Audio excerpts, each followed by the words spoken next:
Hello.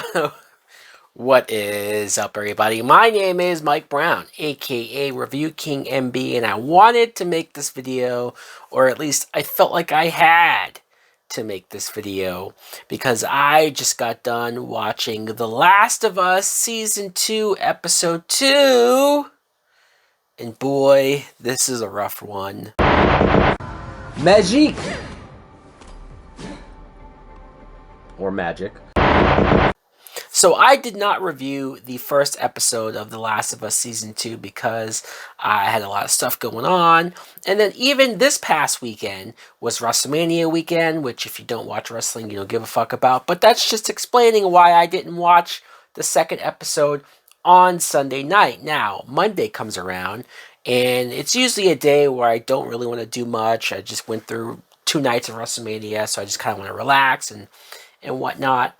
And so I figured, all right, I'll get to The Last of Us when I get to The Last of Us. And then I go on Twitter and I see somebody tweet that they just watched The Last of Us, they caught up on it, and they are now numb. And I saw the words numb, and I thought, fuck, is this the episode? So I said, all right, I need to work myself up emotionally to be able to be okay to watch this. Because if you don't know, I am very much a big player of The Last of Us video games. I've played both games multiple times over. The very first time I played The Last of Us 2, it was an emotional whirlwind. I'm still, I think, trying to process and get over all of that had happened, and that was, 5 or so years ago? So coming into the second season, I didn't know if I was able to go through all of that emotion again. I didn't know if I was prepared to sit through what we sat through and what we actually played before. And this episode was rough. It was a rough watch. It was emotional as fuck. Even though I knew what was coming, even though I've been through it, even though it's like beat for beat, it pretty much played out in this episode the way it does in the game.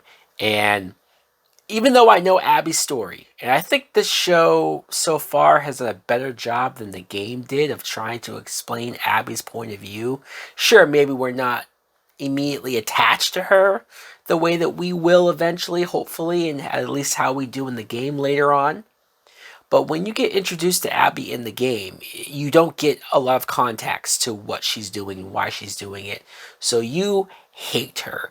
You hate her guts. You don't sympathize with her at all, and you're just in a big fuck you Abby mode. At least I remember feeling that way myself. And then you play her side of the story, and sure, there are some people who never came around to liking Abby or never came around to understanding her and went through the rest of the game hating her and hating the game from that point. I at least understood the character. I at least sympathized with the character, and I liked the balls it took for the show to take in that direction. And so seeing season 2 and Caitlin Dever, who I think is doing a phenomenal job so far as the Abby character, I can't stress enough how impressed I am over how well so far season 2 is replicating, at least aesthetically and just location wise, cinematic wise, what the second game looked like, as far as if you're talking about their sanctuary, their hideout area, the snow environment. I think all of this is certainly taking me back to the game, almost making me want to replay the game because they're doing such a bang up job of doing it. Now, I can go online and I see just how much shit, right, that Bella Ramsey gets, whether it's her looks or whether it's just people trying to pretend like she's not doing a fucking phenomenal job acting wise as Ellie, because she is. She's delivering. She's killing it. I think Bella Ramsey is one of the best, as far as maybe on paper you didn't think this would work, but over delivering as far as performance goes, and as far as I now see her as this Ellie character. And the whole time, right, seeing her and Dina in the first episode, great chemistry. Isabella Merced is killing it too, just as far as how much project she's been in over the last 2 to 3 years. Let's pretend Madam Web didn't happen, but everything else has been fucking awesome. So that casting was great. Pedro Pascal. It's amazing how much, when it feels like maybe he's doing too many things or he's in too much things, so you think it's going to hurt whatever project or role he's going to do next.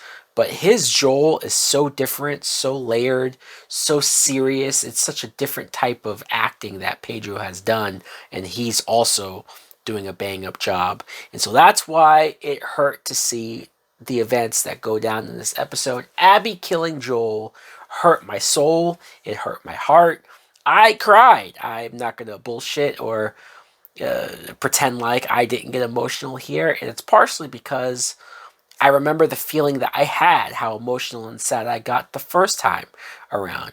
But also seeing Pedro Pascal's version of Joel get killed off, seeing his character, the slow death of it, and even when Abby is going through her speech and Joel says, "Shut the fuck up and get it over with."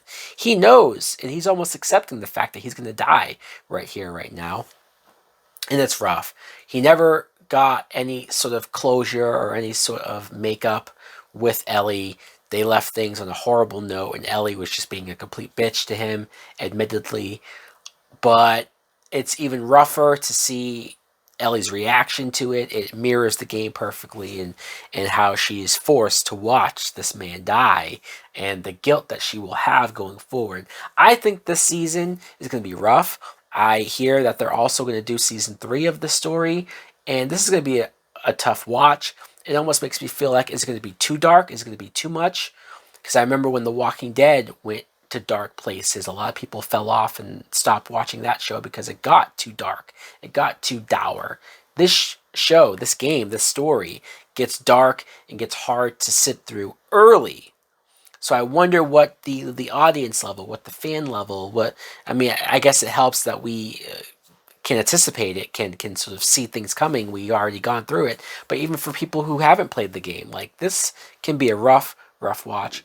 All right, I honestly didn't want to talk much more than this because I spent so much time being emotional and needing time to process before I even recorded this. So let me know in the comments below, what did you think of episode 2 of The Last of Us? Let me know if you also want me to continue reviewing episodes going forward. Thanks for watching. Like, comment, subscribe. Later.